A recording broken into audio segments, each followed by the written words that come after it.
이제 오늘 말씀은 열왕기상 7장 13절로 22절까지 말씀을 드리겠습니다. 이제 솔로몬 왕이 보내요. 이렇게 솔로몬 왕이 보내요라는 것은 솔로몬 왕이 사신을 파견했다라는 것입니다. 사신을 파견했다. 어디다가 뭡니까? 두로로 파견한 거예요. 두로로. 그 두로로에서 히람을 두로에서 데려오니 히람이라는 사람을 데려오려고 파견한 겁니다. 파견한 것이죠. 그러니까 이제 처음에 제가 말씀드렸지만 이게 이제 13절 앞에 이제 보면은 이제 6장 38절에 보면은 제11년 불월 곧 8월에 그 설계와 식양대로 전이 다 피격되었으니 솔로몬이 전을 건축한 동안에 7년이었더라. 이렇게 6장 38절이 있는 다음에 7장 1절부터 12절까지 궁궐에 대한 이야기가 나오잖아요. 궁궐에 대한 이야기가 나오는데 그 궁궐에 대한 이야기가 나온 다음에 13절부터 다시 성전에 대한 이야기가 나옵니다. 그러니까 어떻게 구조입니까? 성전에 대한 이야기가 나오고 그 다음에 궁궐에 대한 이야기가 나오고 또 성전에 대한 이야기가 나오죠. 근데 아시다시피 6장 전체가 성전에 대한 이야기고 그 다음에 7장 13절부터 뒤에 51절까지 전체가 성전의 이야기예요. 그러니까 가운데 잠깐 깍두기처럼 끼어있는 게 왕궁을 지었다라는 겁니다. 그러니까 핵심은 그냥 쭉 성전 건축을 그냥 쭉 그냥 가는데 성전을 쭉 가는데 중간에 삽입구절로 왕실 건축을 했다는 게 들어가 있을 뿐이에요. 그러니까 왕실 건축 자체는 열왕기 기자에 의하면은 별로 중요한 게 아니죠. 그 삽입구절로 끼어 있는 것입니다. 그래서 이제 여기 열왕기상 7장 13절은 사실은 연결한다 그러면 6장 마지막에 그냥 연결을 쭉 해버리면은 딱 되는 그런 것입니다. 그래서 성전을 다 건축했다. 그런 다음에 그럼 이제 성전을 하나씩 좀 조망해 보자라고 하면서 이제 13절부터 나오는데 이제 성전을 만들기 위해서는 누구부터 이스라엘은 기술자가 없어요. 첫 번째는 어떤 기술자가 없습니까? 돌을 깎는 기술자가 별로 없죠. 왜냐하면 이스라엘은 뭐 집을 이렇게 크게 지을 사람이 별로 없었으니까. 그 다음에 또 어떤 기술자가 없죠? 특별히 이제 돌 깎는 기술자는 그래도 좀 있을지 몰라도 나무 다루는 기술자는 목재를 다루는 기술자는 더 없죠. 그렇잖아요. 이스라엘 사람들은 나무 자체가 건축 용도로 사용을 잘 안 하니까. 그렇기 때문에 두로의 지역 가게 되면 엄청난 그 나무들, 레바논 지역에 가면 엄청난 나무들 있잖아요. 그 지역들의 나무들도 많을 뿐더러 뭐가 많다 했습니까? 그 전문 기술자들도 많은 거예요. 그러니까 이 성전 건축 전체를 총 감독할 사람을 이스라엘 사람으로 뽑는 게 아니라 두로에서 사람을 보내달라고 이제 솔로몬이 파견을 한 거죠. 파견하니까 히람이라는 사람을 그 두로 왕이 히람이라는 사람을 이제 파견해 줍니다. 근데 이제 그 사람은 목수지만 특별히 놋 조형물 있잖아요. 놋 조형물 이렇게 그 전문가예요. 근데 그 사람은 놋 전문가만 아니라 철판 또 금 이런 모든 판 이런 것들에 대한 전문가가 있죠. 대표적으로 놋 전문가라고 하는데 그 놋이라고 하는 것은 또 지금으로 말하면 우리가 말하면 놋그릇 할 때 놋은 아니고 사실은 청동입니다. 청동. 그래서 솔로몬 당시 때도 청동이 아주 유능하게 사용됐고 그리고 이제 전 세계 역사 세계사에서 보듯이 청동기 시대라는 아주 그 시대의 이름까지 있을 만큼 고대 사회에서 요긴하게 쓰였고 한 시대를 풍미했던 게 청동이었어요. 근데 그 청동은 지금도 비싸지만 그때도 비쌉니다. 청동은 비싸요. 그래서 청동이라는 그 놋을 다루는 그런 걸 잘 다스리는 사람은 그 청동 시대의 최고의 기술자랑 마찬가지죠. 지금으로 말한다 그러면은 어떤 기술자가 할까요? 우리나라로 말한다면은 반도체 기술자. 그래서 무슨 삼성의 어떤 반도체 기술자의 뭐 가장 실력 있는 부사장, 사장 이런 사람들의 개념이랑 같아요. 그럼 우리나라는 이 반도체 사장을 은퇴하고 난 다음에 중국의 반도체 회사로 들어가게 되면은 기술 유출이 된단 말이죠. 그러니까 그런 사람들을 철저히 국가에서는 관리를 해야 됩니다. 관리를 해야 되잖아요. 요번에도 뉴스 보니까 카이스트 교수가 자율주행 시대 때, 자가용 자율주의 시대 때 가장 중요한 게 뭐냐 그러면은 레이저를 발사해서 앞에 있는 물체를 딱 맞고 튕겨왔을 때 그 물체가 차냐 건물이냐 사람이냐를 분별해주는 센서를 개발한 그 카이스트 교수가 중국에다가 팔아넘긴 것 같아요. 한 몇 억을 몇 년 동안 연구비를 지원받으면서 그걸 팔아넘겼죠. 여러분들은 어떻게 할까요?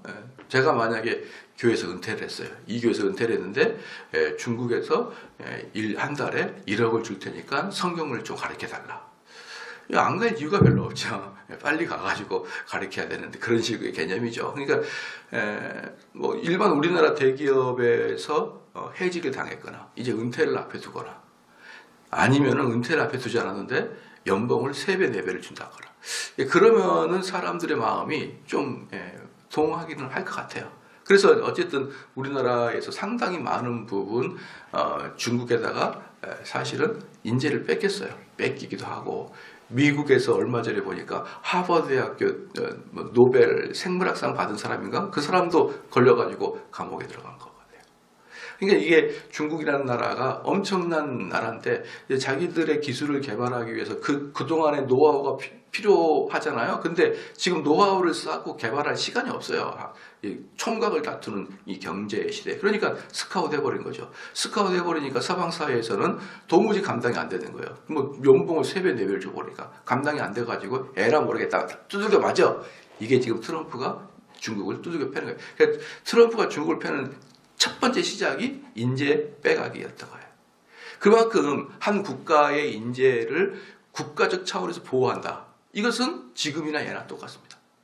그러니까 여기에서도 솔로몬이 그 사신을 파견해서 두로왕한테 그 기술자를 좀 달라. 그러니까 두로왕의 허락하에 최고의 기술자를 이스라엘에 파견한 거예요.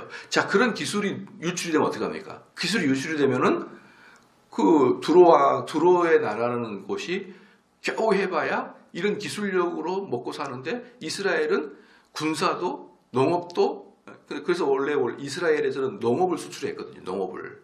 그런 모든 것들을 다 갖고 땅이 있죠. 농업이 있죠. 군사력이 있죠. 다 갖고 있는 데다가 그 놋을 개발하고 목재를 기술자까지 다 자기 기술로 흡수해버리면은 그럼 두로는 뭘 보고 삽니까? 그렇잖아요. 그러니까 이런 것들을 국가의 왕의 관점에서 컨트롤을 하면서 그 사람을 딱 파송을 했습니다.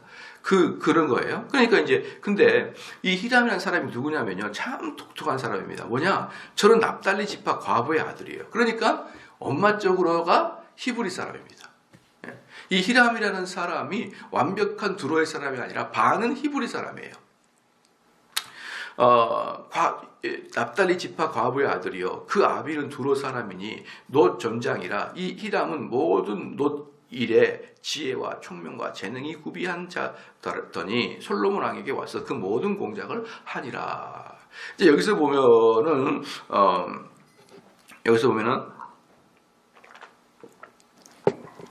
이 히람이라는 사람이 그게 당대의 최고의 기술자잖아요. 최고의 기술자인데 그 당대 사람들은 뭡니까? 지금도 그렇지만 민족주의 정신이 있기 때문에 혼혈아들을 별로 안 좋아해요.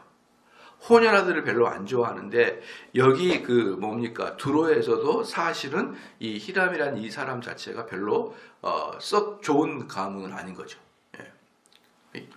어머니가 히브리 사람이고 아버지가 두로 사람이니까 썩 좋은 가문은 아니에요. 그런데 그 썩 좋은 가문이 아닌 그 히람이 자기의 노력에 의해서 이렇게 그 나라에서 제일 좋은 기술력을 가지게 되는 사람으로 이렇게 변화됐죠. 그러니까 우리들 같은 경우는 요번에 사람들이 참 재밌는 게 뭐냐면 이제 뭐라 그러냐면 장사가 안 되니까. 여러분 이제 장사가 안 돼요. 그러니까 이제 국가에서 어떻게 하려고 했냐면은 건물주한테 임대료를 좀 깎아달라고 이렇게 이제 하는 것 같더라고요. 세입자들한테 임대료 좀 깎아달라. 그러니까 건물주들도 뭐하냐? 그럼 우리도 은행 세금 좀, 은행 이자 좀 깎아달라 이렇게 나가는 거죠. 그렇잖아요. 그러니까 참 제가 이런 강의도 분열 때 했는데 건물주하고 그 사람하고의 관계에 이제 국가가 들어가서 그들을 좀 덜 고통스럽게 해결해 주려고 들어가게 되면 그 다음에 그 국가는 건물주하고 은행 사이에 또 개입을 해야 돼요. 그러면 또 은행만 손해를 보냐? 은행 사이에 또 그래서 국가가 개입을 하게 되면 모든 걸 다 손을 대기 때문에 국가 개입, 즉 사회주의 경제 체제는 결국 망하게 될 수밖에 없다는 거예요. 모든 프로세스에 가다가 누가 하나가 꼭 손해를 보거든요. 그럼 우리만 손해를 봐야 되느냐? 우리도 대출을 엄청 받아가지고 그 은행 이자가 감당이 안 되는데 우리만 손해를 보라는 거냐? 나도 이 건물 팔아버리고 싶어요. 너무나 월세가 많이, 세금이 많이 나가니까. 그럼 팔지도 못해. 그러니까 개입을 한번 하기 시작하게 되면 끝도 갓도 없이 개입을 해야 되기 때문에 애시당초 그 개입 자체를 조심하라. 이게 자유민주 사회예요. 애시당초 그 개입 사회를. 그러니까 이게 뭐냐 그러면 왜 이렇게 경제가 어렵지? 왜 우리가 장사가 안 됐지? 이 탓을 누구한테 돌리는 거죠? 자기한테 돌리는 게 아니라 자꾸 남한테 돌리다 보니 자기가 경영을 잘못한 것에 대해서는 탓을 별로 하지 않고 자꾸 이제 다른 사람을 탓을 하다 보니까 이제 그것을 필요를 충족시키기 위해서 막 뭔가가 개입을 하게 되잖아요. 근데 여기서도 보면요.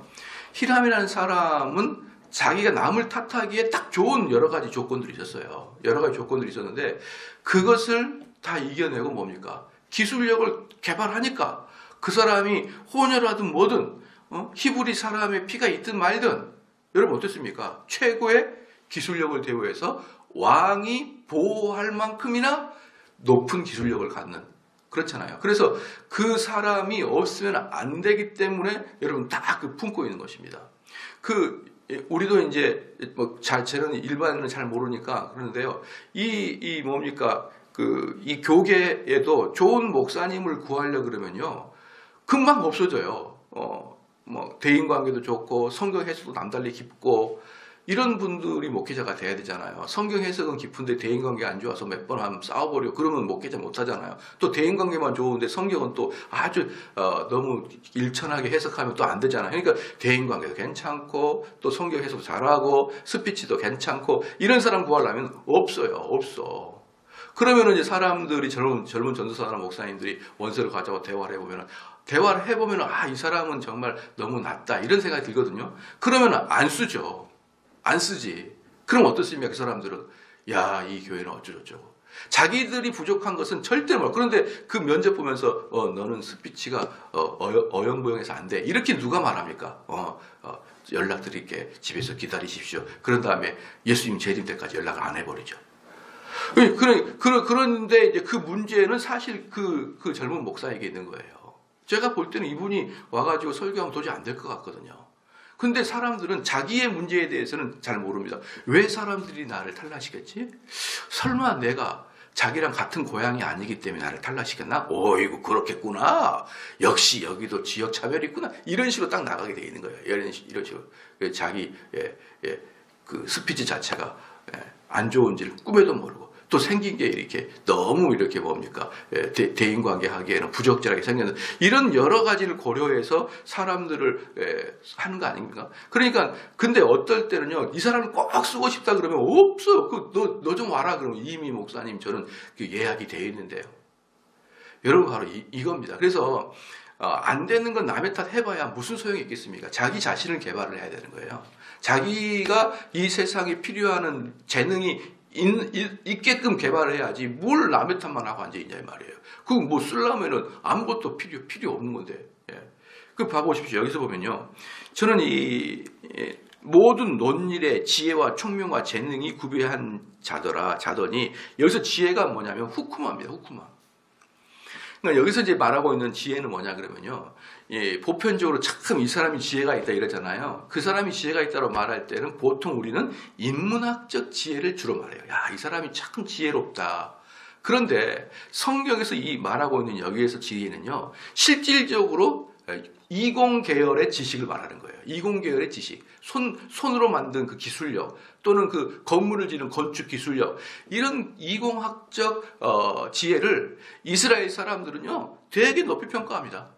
되게 높이. 오히려 동양적 사고가 인문학적 소양을 높이 평가해요. 근데 성경은 그렇지 않습니다. 물론 잠언 같은 경우는 인문학적 소양이죠. 그렇잖아요. 전도서 같은 경우는 그것도 중요시 여기고, 또 뭡니까? 실제적으로 기술력을 발휘해가지고 좋은 물건을 만들어내는 것도 이 사람 못지않게 이 사람도 중요시 여깁니다. 근데 우리 동양사서는 뭡니까? 하얀 뭡니까? 그 도포 있고 공자를 맹자를 하는 사람은 높이 평가하고, 뭔가 만들어내는 대장장이는 저 아래로 취급하고, 이게 우리 동양사고란 말이에요. 그런데 실질적으로 이 나라를 결국 뭡니까? 잘 먹게 잘 살게 해준 것은 공자월 맹자월이 아니라 만들어내는 사람들에 의해서 잘 살게 되는 거잖아요. 자, 이런 이득을 보면서 왜 그 사람들을 더 아래로 취급하냐고요. 그래서 지금 우리나라에는 그 인문학적 그 열풍이 강하게 불지만, 저는 인문학적 열풍은요 한 100이라 그런다 그러면 한 20에서 15, 10 정도만 불면 돼요. 나머지 90은요 다 기술력을 갖춰야 돼요. 기술력을.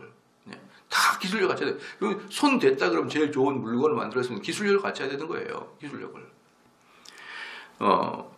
저는 이 인문학적 열풍이 지금은 조금 꺼졌는데 한 5년 전까지만 해도 어마어마하게 인문학적 열풍이 불었거든요. 그건 그냥 일정 부분 사람들만 좀 열심히 하면 되는 거고, 그리고 사람들은 집에 가서 좋은 책 몇 권 읽으면 되는 거예요. 나머지는 뭡니까? 여러분 먹고 살 수 있는 기술력을 개발을 해야 돼요. 그러니까 앞으로 자녀들도 마찬가지입니다. 기술을 연마해서 뭔가를 먹고 살게 하는. 근데 또 우리나라는 기술에 대해서 별로 쳐주지가 않아. 별로 쳐주지 않아요. 옛날에 우리 교회에 왔던 어떤 분에게 물어보니까 조선소 하는 분인데요. 조선소 하는 분인데 거의 대부분 뭡니까? 비정규직이에요. 비정규직. 그러니까 그 사람들이 서럽죠. 그러니까 만약에 중국에서 와라고 가야죠. 저는 그럴 때는 가버리라고 그래요. 가버리라고. 이렇게 너희들 지식을 하찮게 여기는 국가에서 품을 잊지 말고 가버리라, 중국에 차라리. 우리의 조선의 기술을 갖다가 줘버려라. 그게 바로 나라에 대한 내가 항변할 수 있는 방법이죠. 아니, 기술력을 갖고 있는 사람을 우대해주고 기술력 있는 사람을 참 국가적으로 관리를 해줘야죠. 그걸 관리해준다는 뜻이 뭐예요? 적당하게 월급을 많이 주고 그들의 생계를 보장해주고, 이게 기술력 아니에요. 근데 그걸 못해주는 국가에다 뭐하러 내가 충성합니까? 여러분, 제가 계속 말하지만 민족주의니 국가주의니, 여러분 그런 거 너무 빠지지 마세요. 뭐 대한민국이 반미해줍니까? 그런 거 필요 없어요. 나를 인정해주고 나를 행복하게 해준 그곳에 가는 거예요. 그곳에. 그러니까 그렇게 아까도 제가 처음에 말했지만 뭐 삼성이나 카이스나 이런 사람들을 탓할 수는 없는 거죠. 왜냐 그럼 그들도 한 50대 중반 지나니까 내 친구들이 전부 다 치킨집으로 돌아서더라. 그걸 보면은, 근데 치킨집이 다 망하더라. 보면은 여러분 어떻습니까? 나의 기술력을 인정해주는 곳으로 가고 싶죠. 이런 말 있잖아요. 사나이는 자기를 인정해준 사람에게 몫을 바친다고. 저는 뭐 국가를 사랑해요. 저는 특별히 여러 가지 중에서도 국산 예용품도 지금까지 계속 하고 있습니다. 국산 예용품을 제일 하고 싶은 사람인데요. 운동화도 나이키는 별로 없어요. 다 프로스펙스나 르카프죠. 그걸 아셔야 됩니다. 저는 이걸 사더라도 한국 것만 사요. 그리고 메이드 인 차이나 잘 안 사요. 메이드 인 코리아를 사요. 지금도 나름대로의 국가에 대한 그 충성이. 그러나 민족주의 정신 너무 강조하지 마시라 이 말이에요. 그러나 좋은 거, 나를 인정해 주는 거. 그래서 여기서 보면은 보면 여러분들이 딱 그래야 됩니다. 그래서 이 이스라엘 사람들은 그런 뭡니까? 그런 그 기술적인 재능을 정말 극찬한 거예요. 지혜와 총명과 재능이, 이건 뭡니까? 거의 구원받은 자가 가지고 있는 그런 구원받은 자가 가지고 있는 덕목들이에요. 지혜와 총명과 재능이. 우리는 전적 타락했기 때문에 이 뭡니까? 지혜의 회심, 이걸 뭐라고 해요? 총명이라 해요. 총명. 근데 기술력을 갖고 있는 히람에게 그 모든 것들을 단어를 다 붙여가지고 엄청난 뭡니까? 존경을 정말 했던 거죠. 그래서 우리나라가 일제시대 때 우리나라 원래 백제의 그 도자기가 엄청나게 유명했잖아요. 백제 도자기가. 그런데 조선시대 전이죠.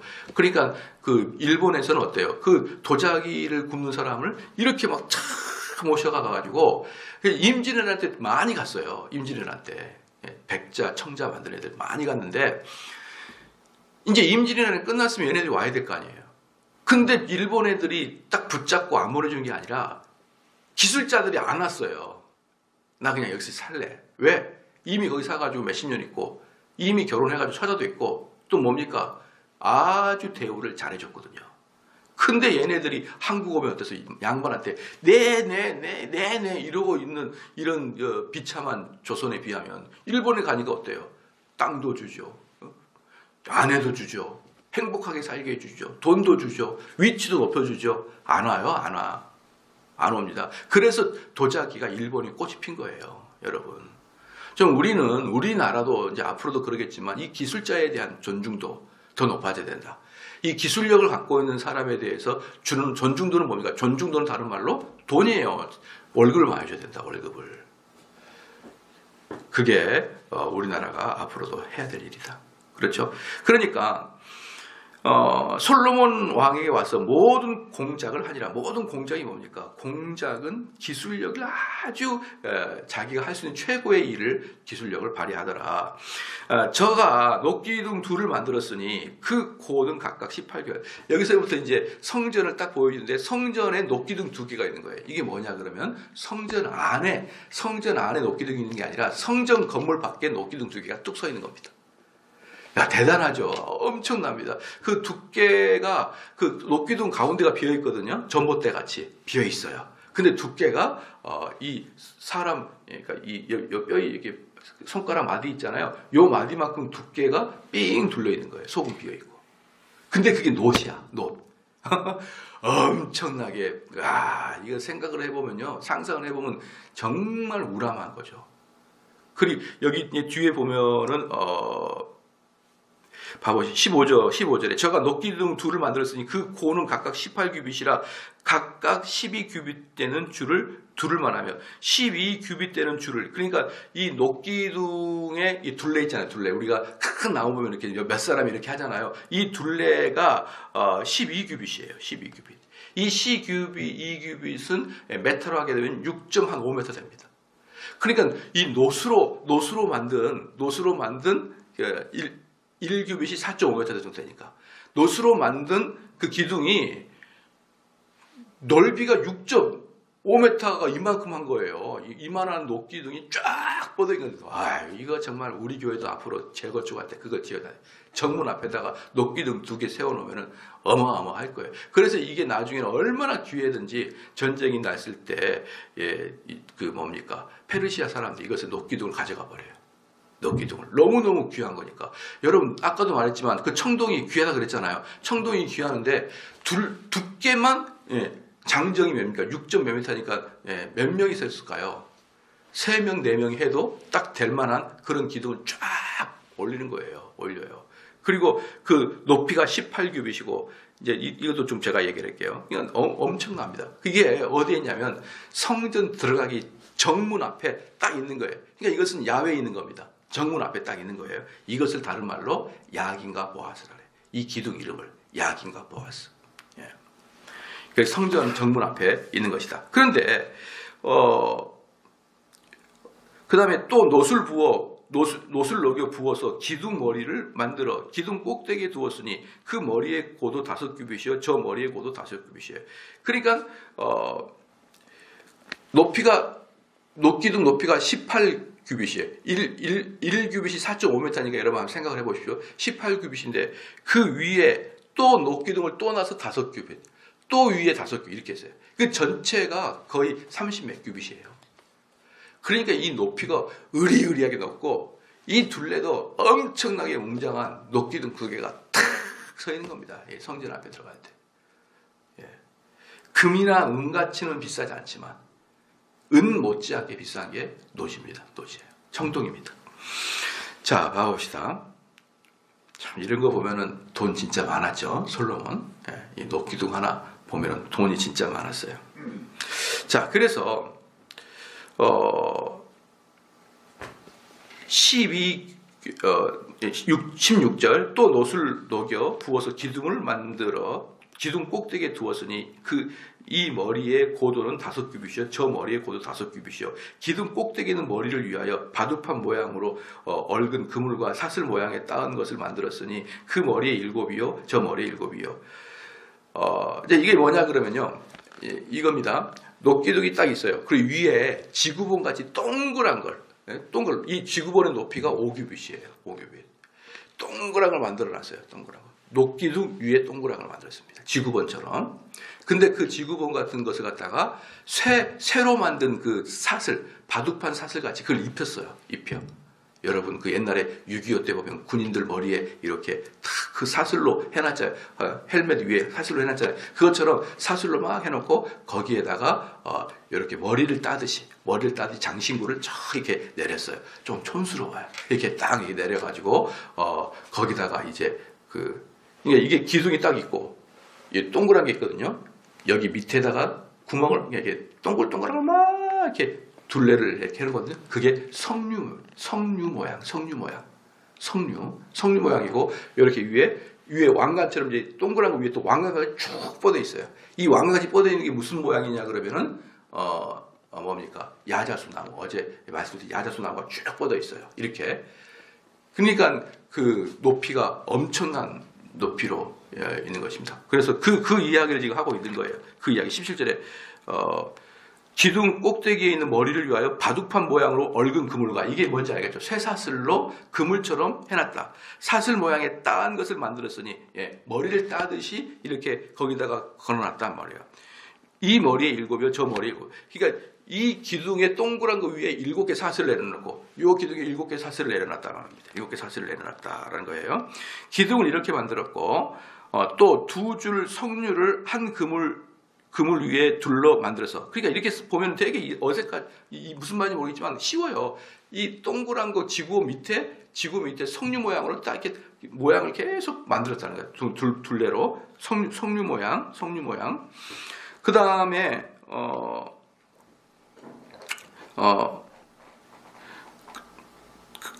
만들어서 기둥 꼭대기에 있는 머리에 두르게 하였고 다른 기둥 머리도 그렇게 하다. 이렇게 뭐라고 이렇게 막 쓰는 게보다는 제가 만약에 성경 저자라 그런다면은 같은 모양으로 만들었다 이러면은 이야기 되는데 이런 것을 또 똑같이 다른 곳에서 했다 막 이렇게 하니까 헷갈리는데 그냥 똑같은 기둥 2개라는 거예요. 똑같은 기둥. 그러니까 한 기둥만 알면은 이 기둥 그냥 아는데 그와 같이 막 이렇게 하니까 이게 뭔가 싶은데 요걸 따라 그려보면은 한 기둥을 보면은 이렇게 딱딱 그냥 알 수가 있습니다. 같은 거다 이 말이에요. 19절 낭실 기둥 꼭대기에 있는 머리의 4규빗은 백합화 모양으로 만들었다 그랬거든요. 백합화 모양. 그러니까 꼭대기에 보면은 백합화 모양인데 막 이렇게 백합화 모양도 되고 또 야자수 나무를 거꾸로 세우면은 이파리 있잖아요. 이파리 거꾸로 세우면 막 이렇게 돼 있잖아요. 그런 모양에 야자수 모양 같기도 하고 백합화 모양 같기도 하고 그런 게 머리 꼭대기 있어요. 그러니까 전봇대 같은 것에 그 다음에 지구본 같은 것이 하나 있고 지구본 같은 위에 백합화나 왕관이나 그런 것이 막 이렇게 서 있는 거예요. 그렇게. 그게 이제 그 약인과 보아스, 그 기둥의 모양새입니다. 그 기둥의 모양새예요. 자, 그런데 20절에 이 2 기둥 머리에 있는 그물 곧